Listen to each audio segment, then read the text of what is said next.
Anomalistic psychologists are of course interested in looking for reasons why certain individuals, and not others, would be likely to believe in weird or paranormal claims, or to have strange experiences. French and Stone point out that theoretically, despite the lack of convincing evidence for the existence of actual paranormal phenomena, it could be that genuine paranormal forces do exist, but some individuals are more likely than others to experience them. This means, I think, that there are two distinctly different reasons to look for the psychological features that make it likely for a person to experience or believe in paranormal claims. Hi, my name is Jouni Vilkka, and this video is part of my series on Anomalistic Psychology, mostly based on the book by French and Stone I keep mentioning. If you are interested in psychology and the paranormal, then welcome to my channel, TFF, Teacher from Finland. Don't forget to subscribe and click the thumbs up button.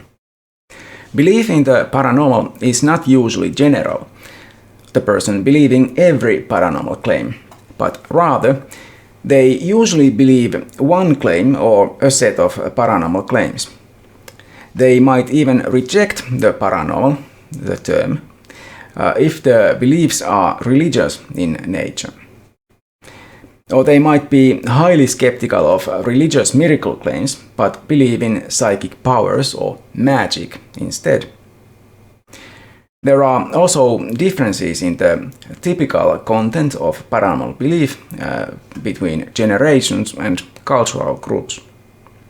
It is thus clearly important for anomalistic psychologists to study the actual beliefs of individuals and not assume there to be anything unifying about weird beliefs, other than them being weird from the point of view of present-day science.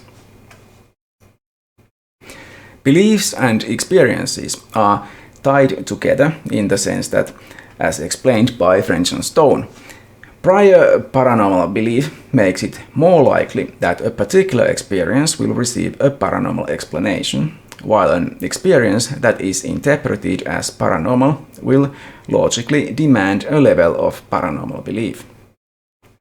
A philosopher might mention the theory-ladenness of observations in this context. You may have experienced the same yourself in everyday life. You mistake a person for someone you know because you were just thinking about that person right before seeing someone similar. Or perhaps you were in an area where you know you might encounter that person. There are a lot of ordinary misperceptions and illusions that fool us or confuse us, at least for a moment. Some of those experiences could easily be interpreted as being about something paranormal.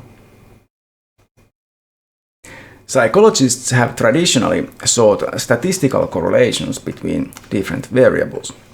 For example, does gender correlate with certain kinds of paranormal belief?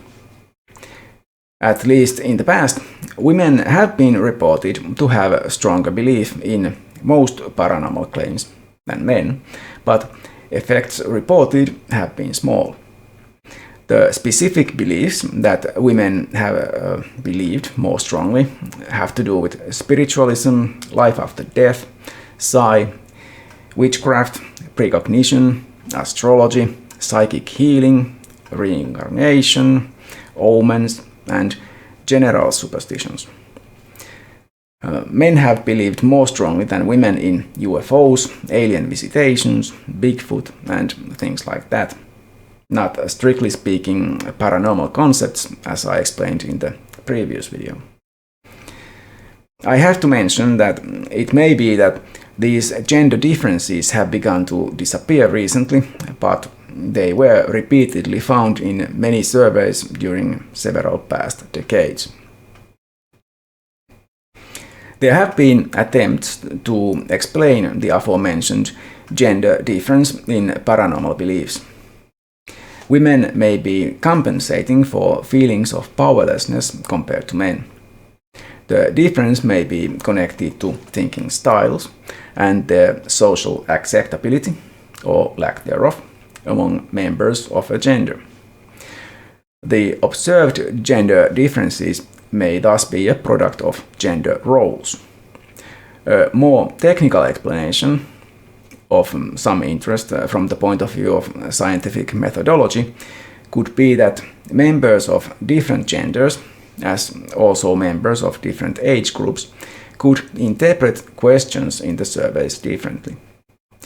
This seems unlikely, given that studies controlling for this have found similar results, but more importantly, they seem to point in the direction that there might actually be no real gender differences between beliefs, because the found correlation effects were very small and in some studies were not found at all.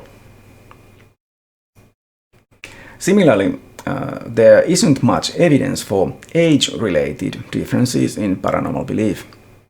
The main problem with this issue is the lack of longitudinal studies that follow the same individuals over long periods of time, surveying them at different stages of life. So far as I know, no studies of this kind exist. Let me know if you know of one. And all that we have are cross-sectional studies that have noted minor differences between people of different ages, but are unable to tell whether those differences have to do with age or the cohort they belong to. After all, people whose formative years were in the hippie movement in the 1960s and 70s are far more likely to believe in the paranormal than most others. Even the evidence related to the socio-economic status, level of income or of education or employment status seems ambiguous. Weirdly, some surveys have found belief in mental powers like ESP and psychic healing increasing with income and education. I would say to a point, probably only to college level and not to PhD or even master's level.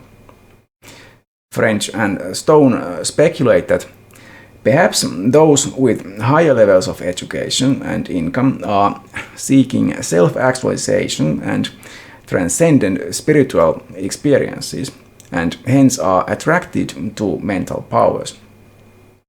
Those with lower levels of income and education, or who are unable to work, are at the mercy of external powers, and so are more attracted to aspects of the paranormal that offer some understanding or predictability of life events.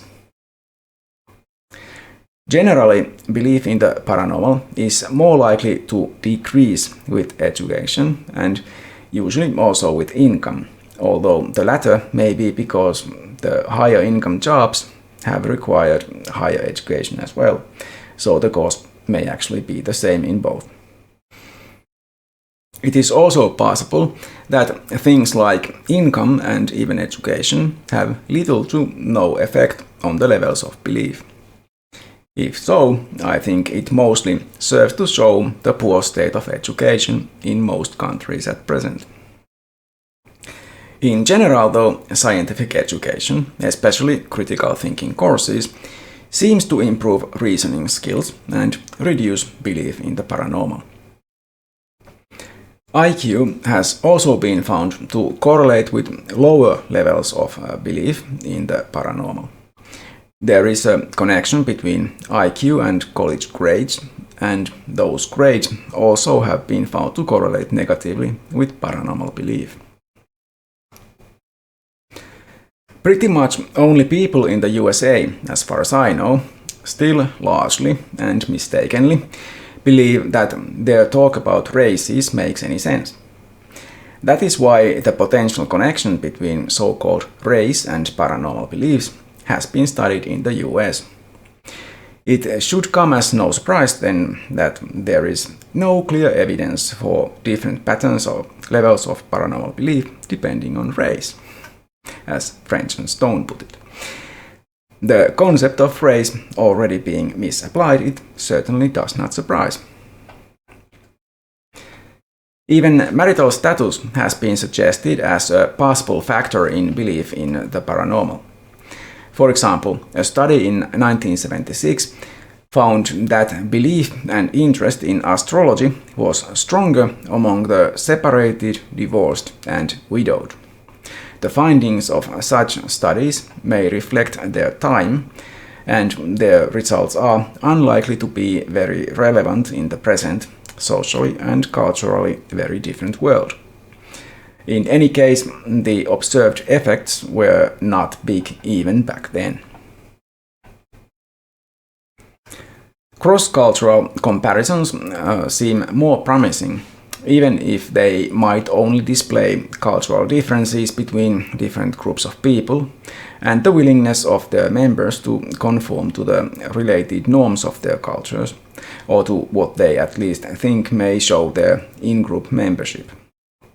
That is to say, these studies might not always tell us that much about the actual personal beliefs of the individuals, but that doesn't mean the studies would be pointless, just that they may be of more interest from the point of view of cultural studies than from the point of view of anomalistic psychology. As French and Stone explain, individuals are generally rewarded for showing socially desirable patterns of belief and commitment, so some cross-cultural differences are expected to be based on political systems, levels of traditional religious belief, intellectual traditions, and popular culture. People will often tend to endorse beliefs for which they are rewarded, which will tend to be the dominant beliefs in a society. Typically, paranormal belief tends to be highest where literacy and average educational level, standard of living, and general quality of life are the lowest. This seems to apply to traditional religious beliefs as well, by the way. The instability and insecurity of life may be what have kept such beliefs so popular in the US as well. Only the young generations that have grown up with easy access to the internet seem to be changing the situation, despite also being the worst of generations, suffering the most in the pretty chaotic situation in that country at present. When Anomalous Psychology was published, the move toward secularization and rationality among the young was only just starting, as far as I know, so the authors are still explaining the strangely high levels of paranormal belief there. They suggest that such beliefs offer an illusion of control, which the socially marginal people try to take advantage of. We will have to see how these things develop and what new research will tell us about paranormal beliefs in the US in the coming years. Other than the US, the evidence has pretty consistently shown that social insecurity, lack of stability, fears about the future, and being at the mercy of forces outside of one's own control increase belief in the paranormal. The social marginality hypothesis states that members of marginal groups, such as the poorly educated, the unemployed, the deprived in various ways, are more likely to have magical or religious beliefs. Conversely, if, for example, young women believe themselves to be of equal or high social value, they should not have any more paranormal beliefs than men. It is, note, only a matter of perception, how they see themselves. As young women have overtaken young men as students in higher education, it should perhaps be young men who should perceive themselves as of low social value, not the women. The gender difference in religiosity seems to actually be showing this change in the present. It used to be that women were the more religious, but in past years surveys have no longer found this to be the case. Very recently, there has been a noticeable rise in religiosity among young men, at least in public perception. I don't know if actual studies support this, but the phenomenon observed in social media has been reported widely in recent times. A complication for research into the issue of social marginality and paranormal belief is that traditional religions may dislike the term paranormal and things related to the paranormal. This may have an effect on how religious people answer questions in surveys. For example, I have personally discussed such issues, even a couple of decades ago, with religious believers and found that they may understand even the word believe differently from the way intended by the researchers. For the latter, as for philosophers, belief that P implies nothing beyond considering that P is the case. But the religious may understand that statement as an endorsement of P or of something else. Religious language is often about hope, faith, trust, not facts, and there is a lot of confusion there. Further, it is possible that they actually believe that some paranormal phenomena are true in some sense, but not how the researcher assumed. For example, a fundamentalist Christian may believe that something like aliens on flying saucers abducting people is a real phenomenon, but instead of the grey aliens being just different people from a different planet, the religious person may think that they are in fact demons from hell. This makes surveys involving highly religious subjects somewhat complicated to conduct, I find. Nevertheless, animalistic psychologists have looked into the possible connections between certain personality traits and paranormal belief. Usually in psychology, when personality traits are used in studies, the theoretical model known as the Big Five is used. In this model, everyone has some score on 5 big personality traits, each of which can be broken down to lesser traits, but they can be ignored usually. Thus, everyone has some score in openness to new experiences, conscientiousness, extraversion, agreeableness, and neuroticism. For example, if, like me, you have a low score in extraversion, that means you are introverted. There is no separate trait for that. Extraversion, like most other traits, does not seem to be connected to belief in paranormal phenomena. Openness to experience seems to have something to do with paranormal belief, but the connection is not strong. It seems then that such personality traits have fairly little to do with belief in the paranormal. As much could have been guessed from the mere fact that such a large portion of the general populace admits having such beliefs. But there is an aspect of personality that seems to have an obvious connection to paranormal beliefs: fantasy-proneness. It is strongly associated with a trait called absorption, the disposition to have episodes of total immersion in an experience that occupies all of one's senses, thoughts, and imagination. It comes as no surprise that absorption is correlated with paranormal belief, especially belief in psi, precognition, mystical experiences, and similar beliefs.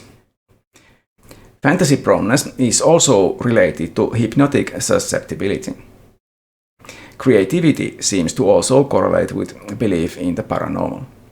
French and Stone plausibly speculate that the connecting feature there could be fantasy-proneness, which could explain both creativity and the belief. It thus seems that there is no particular type of person who is especially like to have paranormal beliefs, except for the fantasy-prone. So, why do people believe or experience weird things? Are they insane? That is a question for my next video. Bye for now.